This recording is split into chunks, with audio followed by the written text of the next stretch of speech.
हमने हमारा जो रिसर्च है हमने प्रोसीड आगे कैसे करना था। ठीक है, अब हमारे पास एक तो एक्सपेरिमेंटल डेटा है,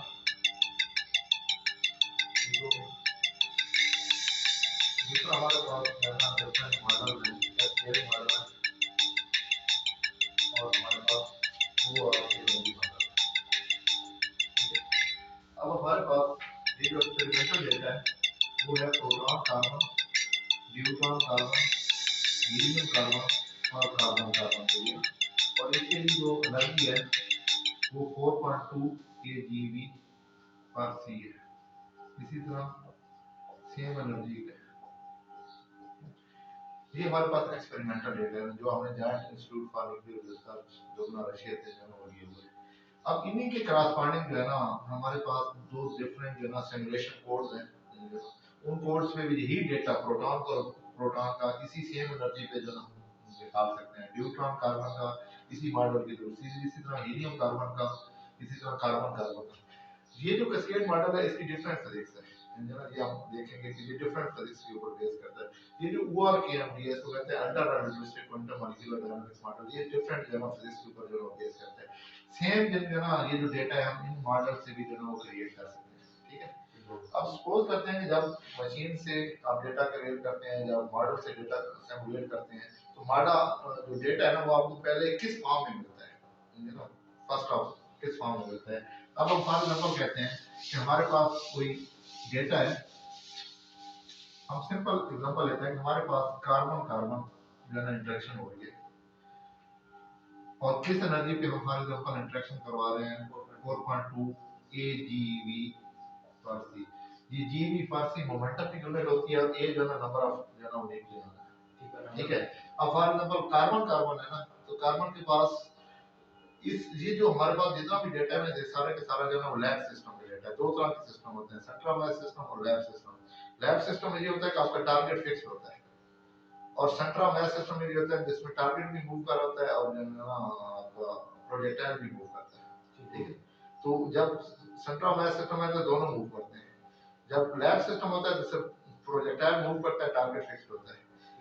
अब अगर हम चाहते हैं कि हम जो है ना जो लैब सिस्टम का डेटा है उसको सेंट्रल मैथ सिस्टम में डेटा में कन्वर्ट करें, तो हमारे पास लॉरेंट ट्रांसफॉर्मेशन यूज हम करते हैं, जिसमें एक सिस्टम के डेटा को हम दूसरे सिस्टम में डेटा में जो है वो ट्रांसफर कर सकते हैं। लेकिन जो हमारे पास एक्सपेरिमेंटल डेटा इस केस में है वो हमारे पास लैब सिस्टम में है, जिसमें टारगेट जो है वो फिक्स है।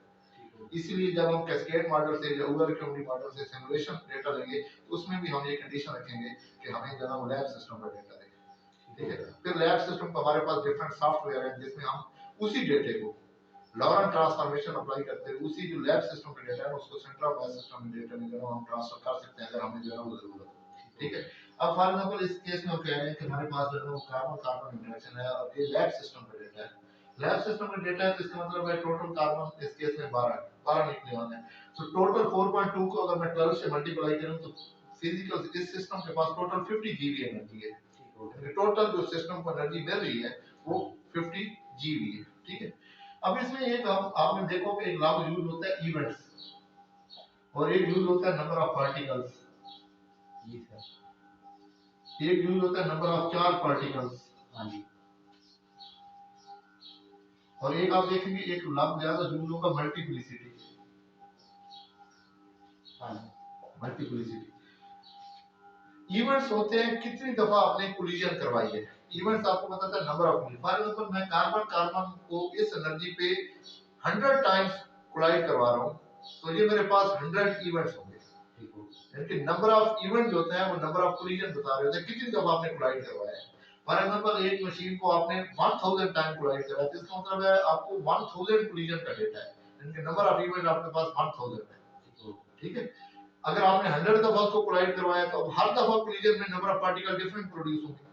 जो नंबर ऑफ इवेंट है वो नंबर ऑफ कोलिजन को डिफाइन करेगा, और हर कोलिजन में जितने पार्टिकल प्रोड्यूस होते हैं वो नंबर ऑफ पार्टिकल होते हैं, और उनमें जितने चार्ज पार्टिकल होते हैं वो नंबर ऑफ चार्ज पार्टिकल होते हैं। आप देखें ना जब कोलिजन हुई है तो उसमें चार्ज पार्टिकल भी प्रोड्यूस होंगे, जो है न्यूट्रल पार्टिकल भी प्रोड्यूस होंगे। जितने चार्ज पार्टिकल अगर हमने चार्ज पार्टिकल के लिहाज से करना है तो फिर हम इसको लिखेंगे NCH, number of charge particle आपने, और सिर्फ n जहां पे लिखा होता है इसका मतलब नंबर ऑफ पार्टिकल, इसमें आपके चार पार्टिकल भी शामिल है, न्यूट्रल भी शामिल है, और जहां पे En लिखा होता है ये नंबर ऑफ इवेंट्स है। या बाद दफा ऐसे लिखोते हैं एंड नीचे ई लिखोते हैं number of events number of collision है। ठीक हो गया। हर कोलिजन में पार्टिकल जो है ना डिफरेंट जो है ना वो प्रोड्यूस होते हैं। ठीक है, अब हम सपोज कर रहे हैं कि हमने जो ना एक कार्बन कार्बन की इंटरेक्शन करवाई है और फॉर एग्जांपल हम कह रहे हैं कि हमने 100 जो है ना इसकी कोलिजन करवानी है, जबकि नंबर ऑफ इवेंट जो है फॉर एग्जांपल जो है ना वो 100। अब देन ये बात है मशीन जब रन करेगी तो वो आपको 100 इवेंट्स के उसके रिजल्ट देगी। ठीक है, अब आपके पास जो डेटा आएगा वो टेबुलर फॉर्म में किस तरह आएगा? आपके पास डेटा जी आएगा, फॉर एग्जांपल जो आपको अभी डेटा जो मिलेगा उसमें लिखा होगा नंबर ऑफ इवेंट जो हम आपको जरा डेटा जो होगा नंबर ऑफ इवेंट यहाँ पे लिखा जाएगा नंबर ऑफ इवेंट नंबर 1। इसके अंदर जितने पार्टिकल फॉर एग्जांपल एक दफा कोलिजन हुई है तो उसमें फॉर एग्जांपल 10 पार्टिकल प्रोड्यूस हुए हैं 1, तो यहाँ पे आपको हर पार्टिकल में आईडी दिया होगा। ठीक है, उसके बाद उसका जो है ना आपको मैस बता दिया जाएगा, मैस, एनर्जी, मोमेंटम। ठीक हो गया। अब फॉर एग्जांपल आपके पास 10 पार्टिकल प्रोड्यूस हुए हैं, हर पार्टिकल का जो है ना वो डिफरेंट जो है ना वो आईडी होगा। अब फॉर एग्जांपल प्रोटॉन है ना, प्रोटॉन के लिए जो आईडी यूज होता है ना वो यूज होता है 211। ठीक हो गया। न्यूट्रॉन के लिए यूज होता है 212। ठीक हो गया। यानी कि जहां पे अभी 211 है तो इसका मतलब है ये जो डिटेल इंफॉर्मेशन दी जा रही है, ये मैस नंबर, चार्ज नंबर, साथ जो ना आपका चार्ज नंबर भी हो जाएगा। ठीक है, अब इसी तरह जो है ना आपका जो क्या कहते हैं 213 है पाई 0 है, उसके लिए 11 यूज होता है। हर पार्टिकल का जो है ना वो एक ना एक जो है ना आईडी होगा।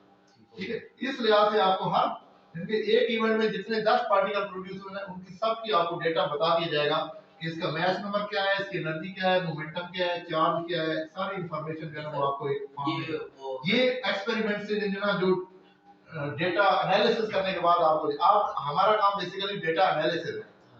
हाई एनर्जी फिजिक्स हमारा काम डेटा एनालिसिस है। हाँ, एक्सपेरिमेंट से जो डेटा मिला है हमने मशीन को खुद रन नहीं की।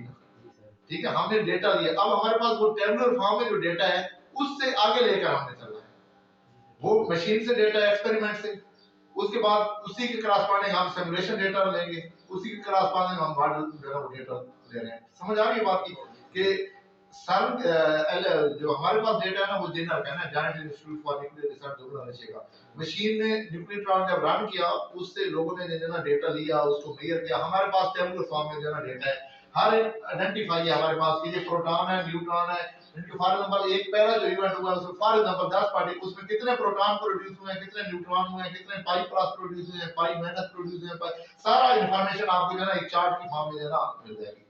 जब पहला इवेंट खत्म होगा तो number of event number 2 for example उसमें 36 निकले हैं, तो आपको उन 36 पार्टिकल के पता होगा कि वो आईडी का, आपको आईडी के लिहाज से पता होगा कि ये आईडी प्रोटॉन का है, न्यूट्रॉन का है, पाई प्लस का है। वहां से आपको पता चल जाएगा कि कितने जो ना प्रोड्यूस हुए हैं। तीसरा इवेंट है 100 का आपको पास जो है इवेंट होगा। ठीक है, अब ये जो लैंग्वेज है इसका काम क्या होता है? फॉर एग्जांपल आप फोर्ट्रॉन यूज कर रहे हैं या सी प्लस प्लस यूज कर रहे हैं, वो सिर्फ अगर आप चाहते हैं, देखिए ना ये तो 100 इवेंट है, अब फॉर एग्जांपल 1000 इवेंट प्रोड्यूस हुए हैं, आप चाहते हो कि भाई मैक्सिमम कितने प्रोड्यूस हुए हैं, तो एक तो तरीका ये है ना मैन्युअली कि आप वो 1000 का डेटा लें, मुश्किल काम है ना, वहां से आप तलाश करेंगे कितने हैं जिनमें से मैक्सिमम प्रोड्यूस। दूसरा है आप प्रोग्रामिंग करें, प्रोग्रामिंग में उसी डेटे को इनपुट फाइल दें और उसमें से जो है प्रोग्रामिंग करके आप बताएं कि इसमें कितने मैक्सिमम वाले कितने इवेंट्स हैं। तो प्रोग्रामिंग का काम फिजिक्स नहीं होता, प्रोग्रामर जो है ना उसका काम है आपको डेटा देने ना, मतलब 1000 इवेंट्स प्रोड्यूस हुए हैं, उनमें से आप चाहते हैं कि कितने इवेंट्स हैं जिसमें 40 पार्टिकल प्रोड्यूस हुए हैं, तो वो प्रोग्रामिंग आप करेंगे। वो हमारे पास प्रोग्राम है, सिर्फ आपने रन करना जो है ना उसमें सीखना है। प्रोग्राम है, उस प्रोग्राम के लिहाज से आपको सारी इंफॉर्मेशन पता चल जाएगी कि अगर 1000 इवेंट प्रोड्यूस हुए हैं उनमें 40 वाले कितने हैं, 10 वाले कितने हैं, 20 वाले कितने हैं। फिर इस तरह ये भी पता चल सकता है कि हर इवेंट में प्रोटॉन कितने प्रोड्यूस हुए हैं, हर इवेंट में फॉर एग्जांपल एक इवेंट ऐसा हुआ जिसमें 100 पार्टिकल प्रोड्यूस हुए हैं, उनमें से आप प्रोटॉन गिनना तो शुरू करेंगे तो मुश्किल काम है ना। वो सॉफ्टवेयर आपको बता देगा कि 100 में से 10 प्रोटॉन है, 10 न्यूट्रॉन है, जितने भी, जिनके प्रोग्रामिंग का काम सिंपल ये होता है। प्रोग्रामिंग आपको फैसिलिटेट करती है, वो आपको डेटा नहीं दे रही होती, वो आपको इंफॉर्मेशन आपने जो दी होती है उसमें से आपको सेपरेट करके दे रही होती है। इसके ऊपर हम रिस्ट्रिक्शन लगा देंगे। हाँ, वो हमारे पास सॉफ्टवेयर है, वो हमें हर चीज ना बता देती है। वो हमारे पास डिफरेंट सॉफ्टवेयर है, प्रोग्रामिंग की हुई है, जिससे ना जो इंफॉर्मेशन हमें दे। फॉर एग्जांपल हमें एंगल चाहिए, अब एंगल नहीं दिए हुआ इसमें, लेकिन हमें पता है कि जो थीटा होता है ना वो P Z over for example P x होता है या पी वाई होता है, पता है। हम एक प्रोग्राम के अंदर एक जगह ना उसको कमांड देंगे कि मुझे थीटा, तो वो आपको ना एक नया कॉलम बना देगा ना, जिसमें वो इन्हीं के थीटे भी मेजर कर देगा। फॉर एग्जांपल आप एंगुलर डिस्ट्रीब्यूशन फाइंड करना चाहते हैं, ठीक है, तो आपको उसका चाहिए एक पैरामीटर आपने पढ़ा होगा रैपिडिटी, वो होता है ना e plus P Z over e minus P Z into log of. अगर रैपिडिटी चाहिए आपको तो यहाँ इंफॉर्मेशन तो आपको मोमेंटम और उसकी फॉर्म में है, तो उसी में जब आप प्रोग्रामिंग करेंगे वो आपको रैपिडिटी का ये बना देगा। समझ रहे हैं, प्रोग्रामिंग का काम ये होता है इंफॉर्मेशन गेन करना, इसमें कोई फिजिक्स नहीं होती, ठीक है। अब फॉर एग्जांपल आपके पास इवेंट है, फॉर एग्जांपल अब आपके पास मैं कहता हूँ मेरे पास मैंने पहले इवेंट है उसमें 10 पार्टिकल, हर पार्टिकल का कोई मोमेंटम होगा ना, माना फॉर एग्जांपल मैं कहता हूँ इसका 0.10 है, इसका 0.8 है, इसका 0.9 है, इसका 0.3 है, इसका 0.7 है, इसका 0.2 है, इसका 0.1 है, इसका 0.9 है, कोई ना कोई जगह वैल्यू आएगी ना। मैं सिंपल एक जगह पैरामीटर की बात कर रहा हूं कि आपके पास इवेंट्स है, इवेंट्स में आपको इंफॉर्मेशन मिल गई। अब आपके जगह हमने दो तरह की डिस्ट्रीब्यूशन करनी होती है ना, या मोमेंटम डिस्ट्रीब्यूशन करते हैं या हम एनर्जी डिस्ट्रीब्यूशन करते हैं। अगर मैंने एनर्जी मोमेंटम डिस्ट्रीब्यूशन करनी है, ठीक है, तो उसे मैं एनर्जी बना सकता हूं। मुझे पता है कि E इक्वल टू होता है p² plus m² under root, programming में दूंगा वो मुझे इसकी एनर्जी निकाल के दे देगा px, समझ रहे हैं ना। अगर मुझे px py pz की अलग-अलग वैल्यू पूछनी है, मैं एब्सोल्यूट वैल्यू मोमेंटम की फाइंड करना चाहता हूं, तो p px² plus py² under root में प्रोग्रामिंग हो गया। अब हर नंबर मेरे पास ही है। अब हमारा मेथड कैसे काम करता है ना, जो मेरा पीएडी का वर्क था या जो उसमें, अब फॉर एग्जांपल हर केस में ना हमारे पास इस तरह के इवेंट्स मिल जाएंगे, पता चल जाएगा कि कितने कितने पार्टिकल है। अब मैं सपोज कर रहा हूं कि मेरे पास एक इवेंट मैं ले रहा हूं, उनमें से एक ये है कि काम कैसे करता है। ये काम होना सारा प्रोग्रामिंग के थ्रू है, सिर्फ हम उनको कमांड देंगे उसने हमें ये सारे करके दे देंगे, लेकिन कैसे किए हैं उसने देंगे ना। अब हमने उसके पास पहला जो डेटा है ना नंबर ऑफ इवेंट्स, उसमें हर पार्टिकल का जो वो मोमेंटम डिफरेंट है। अब प्रोटॉन है, कोई प्लस है, कोई माइनस है, हर एक का जो मोमेंटम डिफरेंट है। अब पहला काम ये करूंगा जो हमारे मेथड के लिए रिक्वायर्ड है, इनके मोमेंटम को ना हमने अरेंज करना है एक ऑर्डर में, यानी कि जिनका ज्यादा है। हाँ, अब अगला इस पे मैं एक प्रोग्रामिंग लगाऊंगा यानी ना इस डेटे पे, और उसमें को मैं ये कहूंगा कि मुझे मोमेंटम जो है ना वो असेंडिंग ऑर्डर में जो है वो तरतीब दे, सबसे हाई वाला जो है पहले, लो वाला है। वो क्या करेगा, हर इवेंट के जो डेटे है ना पार्टिकल, उनको इस तरह अरेंज करेगा कि 10 वाला ऊपर आ जाएगा, फिर 9, फिर 8, फिर 7, फिर 6, फिर हर जगह वो तरतीब देता जाएगा। पहले इवेंट में जंजना वो मुझे जंजना वो तरतीब दे देगा, मुझे पता चल जाएगा कि जंजना अब इनका क्या डिफरेंस है, ठीक है। अब आगे जो मेरा मेथड है ना, मैं इनकी स्पेसिंग फाइंड करना चाहता हूं, मोमेंटम स्पेसिंग पीएस जो है वो फाइंड करना चाहता हूं। तो ये मुझे हर एक की स्पेसिंग देगा, S1 S2 S3 difference in कितना है ना। तो ये मेरे पास है ना नंबर आते जाएंगे हर इवेंट। फॉर एग्जांपल 10 पार्टिकल है मेरे पास एक इवेंट में, तो 9 मेरे पास कॉम्बिनेशन बनेंगे S1 S2। अगले इवेंट में फॉर एग्जांपल 40 है, मेरे पास जनाब वो 20 बनेंगे, S1 हां 39 बनेंगे ना, S1 S2 S। अब मेरे पास स्पेसिंग जंजना वो बनती जाएगी, जो जो डेटा है मुझे जंजना मिलता जाएगा। पहला काम मैंने किया है कि रीअरेंज किया, फिर अगले काम में मुझे इनकी स्पेसिंग चाहिए, ठीक है। अब स्पेसिंग करने अब मैंने इसको प्लॉट करना है। अब मेरे पास सॉफ्टवेयर है जिसमें मैं ये कहूंगा कि वो मुझे प्लॉट कर देगा। अब मैंने प्लॉट किस तरह का करना है वो मैं जंजना आपको बताता हूं कि जब आप हमारे पास डेटा आ गया, अब हम रिजल्ट देना चाहते हैं ना, ठीक है। अब क्या होगा, ये सारा काम सॉफ्टवेयर का है, ठीक है, लेकिन आपने देखा है कि डेटा जो निकला है वो फिजिक्स की बेस के ऊपर निकला है, समझो ना।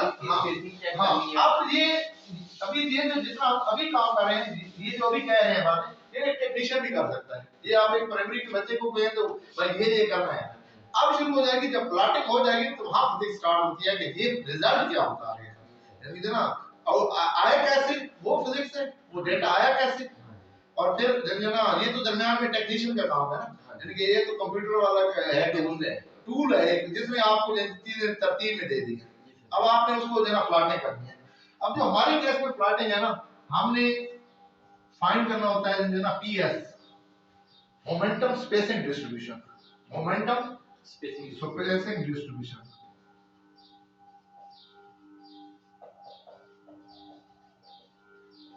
अब इसके लिए ना मेरे पास वो S1 S2 S3 जना सारे जना वो मौजूद हैं, पीछे है ना, अभी मैंने कहा ना हर इवेंट में तरतीब के पास मेरे पास वो पड़े हुए हैं, अब मैंने उसको डिस्ट्रीब्यूट करना है, ठीक है। अब क्या होगा कि इस साइड में मैं पीएस लिखूंगा, इधर मैं लिखूंगा स्पेसिंग, ठीक है। हाँ, ये हिस्टोग्राम और डायग्राम में फर्क पता है, ना हम या हम क्या कहते हैं फिगर, फिगर और हिस्टोग्राम या डायग्राम में जरा फर्क है। फिगर जो होती है ना वो दो पैरामीटर के दरमियान कम से कम होती है, यानी ना एक आपका एक्स एक्सिस पे होता है और एक वाई होता है, ठीक है। ये जो हिस्टोग्राम होती है ना, आप क्रिकेट में देख रहे होते हैं कि वो जो है ना हिस्टोग्राम है, हिस्टोग्राम जो है ना एक ही पैरामीटर की वेटेज होती है। फॉर एग्जांपल मैं कहता हूं मेरे पास बुक्स का मैंने स्टार लगाना है, ठीक है, मेरे पास न्यूक्लियर की 100 बुक है और मेरे पास जना सॉलिड स्टेट की 10 बुक है, तो मैं कैसे ग्राफ में शो करूंगा, यानी कि वेटेज यानी जो मेरा न्यूक्लियर वाला जो है ना मैं जहां पे शो करूंगा और जो 10 वाला है मैं जना स्केलिंग उसकी हो जाएगी, मेरे पास एक ही दो किताबें हैं सिर्फ, तो मैं उसकी स्केलिंग और होगी, जिसको वेटेज जो है ना कह भी ना इसकी इतनी जना रन रेट चल रहा है जना वेटेज के हिसाब से, समझ आ रही है ना, एक पैरामीटर के अलावा जना वो है ना। अब इसके लिहाज से मैंने वेटेज जो है ना वो शो करनी है, ठीक है, इसका भी हिस्टोग्राफ बनाएंगे, इसका इनकी सबकी जो है ना हमने हिस्टोग्राफ बनानी है ना, यानी कि मोमेंटम स्पेसिंग डिस्ट्रीब्यूशन स्पेसिंग के लिहाज से ना। अब मैं मिसाल देता हूं, अब पहला आपने इवेंट निकाला, फॉर एग्जांपल आपके पास 100 इवेंट्स थे, हां जी, ठीक है, पहला इवेंट निकाला आपने, उसमें आपने 9 जो है ना स्पेसिंग देखी, ऐसे ही है ना 10 थी 9 देखी, अब उन 9 में हो सकता है 4 ऐसी हो जो 0.1 पे फासला उनका 1 हो सकता है 2 ऐसी हो जो 0.2 वाली है, ठीक हो गया, तो जो 0.4 वाली है इसका मतलब है अब वो जो 4 है उनका मैंने एक जना वेट बना दिया ना, कि फॉर एग्जांपल ये पॉइंट आ गया, डाल लगा दिया, 2 वाले का मैंने जना ये लगा दिया, ठीक हो गया, 1 वाले का फॉर एग्जांपल मैंने ये लगा दिया, ठीक हो गया। अब अगले इवेंट पे गए, वहां पे थे 70 स्पेसिंग फॉर एग्जांपल, ठीक हो गया, 69 थी, अब 69 में हो सकता है जो ना कि फिर 0.1 वाली जो ना वो 40 हो, हां जी, तो ये वाला पॉइंट बढ़ता जाएगा ना, ये पॉइंट ऊपर चलता जाएगा, यानी कि इसका मतलब ये है कि वहां पे हिस्टोग्राम में जब हम एक पॉइंट शो कर रहे होते हैं ना, वो एक पॉइंट नहीं होता, उसके पीछे अगर ये पॉइंट यहां पे शो हो रहा है तो इसका मतलब है इसकी वेटेज इसमें सबसे ज्यादा है, इसकी मतलब है ये 40 वाला आया हुआ है, 40 वाला इसकी वेटेज सबसे ज्यादा हो जाता है। अब इसी तरह ये मेरे पास तो कोई पॉइंट आ जाएंगे, जिनके सारे इंजीनियर इस तरह के मैं पॉइंट्स है ना वो डिफरेंट फॉर्म में ना वो फॉर ठीक है। अब ये जो पॉइंट्स है ना अगर इस तरह का बिहेवियर आएगा, इसको कहते हैं पॉइजन डिस्ट्रीब्यूशन,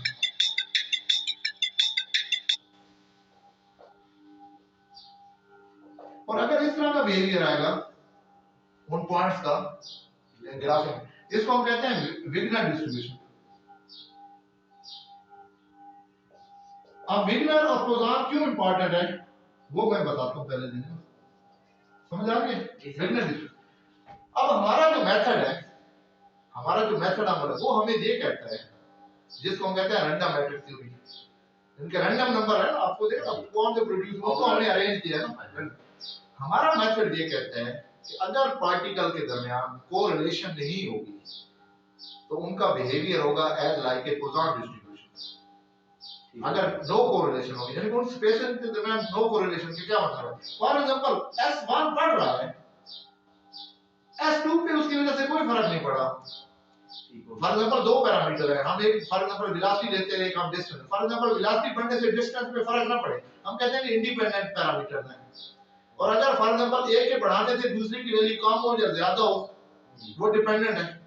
अगर हमारा मेथड ये कहता है कि अगर पार्टिकल के दरमियान कोरिलेशन नहीं होगी, अगर पार्टिकल इंडिपेंडेंट होंगे तो उनका behaviour as like a Poisson distribution होगा। और अगर वो एक दूसरे के ऊपर स्ट्रांगली डिपेंड करेंगे, जबकि एक के बढ़ाने से दूसरे की कम या ज्यादा होगी, तो उसका बिहेवियर जो होगा वो विगिनर डिस्ट्रीब्यूशन होगा। अब आप जरा सोचें अपनी फील्ड की तरफ, हम क्या चाहते हैं? हम चाहते हैं कार को डीकन्फाइन करना, कार को सेपरेट करना, कि कार एक दूसरे पे डिपेंड ना करें। हमारे लिए कौन सा ज्यादा फ्रूटफुल बिहेवियर है? पोज़ान डिस्ट्रीब्यूशन। हम चाहेंगे कि हम जो ना अगर पोज़ान डिस्ट्रीब्यूशन की तरफ अगर लेके जाते हैं तो फिर जो ना हम कार को डीकन्फाइन कर सकते हैं, कार को जो ना कोरिलेशन जो ना हम जो ना लो कोरिलेशन की तरफ जाना चाहते हैं, उनको सेपरेट करना चाहते हैं। हम चाहते हैं कि हमें इन पार्टिकल का, ये पार्टिकल का बिहेवियर है ना, अगर आपके पार्टिकल का बिहेवियर विगिनर टाइप होगा, इसका मतलब है वो स्ट्रांगली कोरिलेटेड है। और अगर उनका बिहेवियर जो है ना वो विगिनर टाइप होगा, सॉरी पोज़ान डिस्ट्रीब्यूशन टाइप होगा, तो वो नो कोरिलेशन होगा। जो पेरिफेरल रीजन होती है ना, जब पार्टिकल उस वक्त उनका जो वो विगिनर होता है, और सेंट्रल में पॉसिबिलिटी होती है कि वो जो है ना वो पोज़ान डिस्ट्रीब्यूशन है। अब क्वेश्चन राइज ये होता है कि हमने ये करना है कि हम पोज़ान कैसे शिफ्ट करें, यानी कि how we transform from high correlation region to the low correlation region. उसके लिए हम सारा लेते हैं सेंट्रलिटी का। हम देखते हैं कि अगर हम नंबर ऑफ चार्ज पार्टिकल कम होंगे ना, फॉर एग्जांपल 10 से 15 नंबर ऑफ चार्ज पार्टिकल है ना, उस वक्त उनका बिहेवियर ये होता है।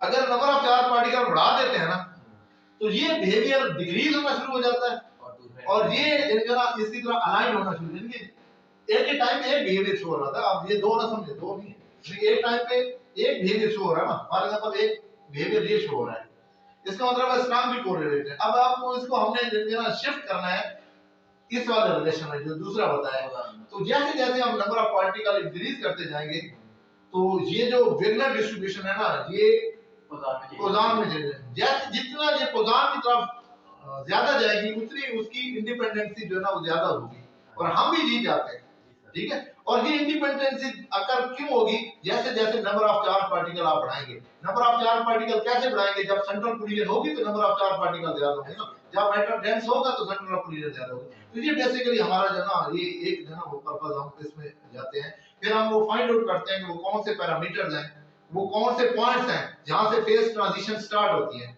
उनको हम जो ना हर केस में क्रिटिकल जो है वो पॉइंट्स कहते हैं। फॉर एग्जांपल कार्बन कार्बन के केस में वो क्रिटिकल और होंगे, न्यूट्रॉन कार्बन के केस में क्रिटिकल और होंगे, ठीक है। ये बेसिकली जो पीएचडी का रिसर्च था वो मेरा अगर हमने 100 इवेंट स्टडी की है जी, हां, हम उन 100 इवेंट में से देखेंगे कि कौन से इवेंट्स हैं जिसमें उसने पोज़ान डिस्ट्रीब्यूशन, हां जी, वो फिर हमें उसमें हम देखेंगे, फिर हम ये करेंगे, फॉर एग्जांपल 100 है ना, उनमें फिर हम वो इवेंट तलाश करेंगे जिसमें नंबर ऑफ पार्टिकल ज्यादा प्रोड्यूस हुए, उनके हम ग्राफ अलग बनाएंगे, उनका ग्राफ हमें पोज़ान की तरफ लेकर जाएगा। और जो कम वाले हैं वो उनमें हम देखेंगे उनका डिस्ट्रीब्यूशन जो है ना वो ज्यादा होगा, और फिर उनके मोमेंटम एनर्जी जो है ना वो फाइंड आउट, ये डिफरेंट पैरामीटर्स हैं, कोई मोमेंटम में मेजर करेंगे, कोई एनर्जी में मेजर करेंगे, ठीक है।